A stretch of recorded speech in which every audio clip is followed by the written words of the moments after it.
Hello, sir. Hi. This is Prasanna. Hi. Sir, thank you for inspiring so much, sir.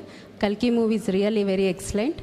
My question is, అందరం కూడా కల్కి ప్రాజెక్ట్కే అన్నప్పుడు ప్రభాస్ గారినే అనుకున్నాం కల్కి అని. బట్ ఇప్పుడు ప్రభాస్ గారు కర్ణుడుగా కనిపిస్తున్నాడు. సో కల్కిగా ఏ హీరో రాబోతున్నాడని ఎదురు చూస్తున్నాము. అండ్ నెక్స్ట్ మహాభారతంలో చాలామంది ఇన్స్పైరింగ్ క్యారెక్టర్స్ ఉన్నాయి. సో ఆ క్యారెక్టర్స్లో మిమ్మల్ని బాగా ఇన్స్పైర్ చేసిన క్యారెక్టర్ ఏంటి, ఎందుకు, ఏ పాయింట్స్లో ఆ క్యారెక్టర్కి మీరు ఇన్స్పైర్ అయ్యారు? అంటే ఇంకా పొట్టలోనే ఉన్నారు.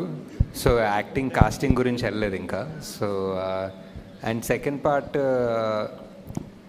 I think Mahabharatam A character గురించి చదివినా ఆల్మోస్ట్ సెకండరీ క్యారెక్టర్స్ చదివినా వాళ్ళ బ్యాక్గ్రౌండ్ అండ్ వాళ్ళ బిల్డప్ ఉంటుంది.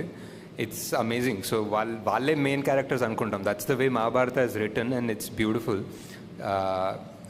But obviously, like so many people, and very obviously because I put it, Karnadu is one of my favorite characters. Okay, sir. So, Nagi garu, who is Kalki, sir?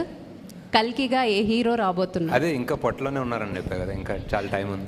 Nagi గారు, myself Hema Malini. Actually ఇందాక question continue చేసిన, మీ సినిమాలో ఒక dialogue ఉంటుంది, సావిత్రి వినిపించే పేరు అవుతుందని.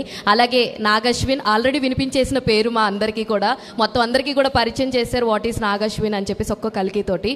First of all thank you so much for giving such a good film for all of us. And ఇందాక చెప్పిందే అంటే మిగతా వాళ్ళకి కూడా అర్థం కూడా. సో విజయ్ దేవరకొండ గారిని మొన్న ఒక ఈవెంట్లో కలిసినప్పుడు మిమ్మల్ని లక్కీ చామ్ అని చెప్పేసి అనుకుని నాగశ్విన్ గారు అన్ని మూవీస్లో తీసుకోవడం జరిగింది.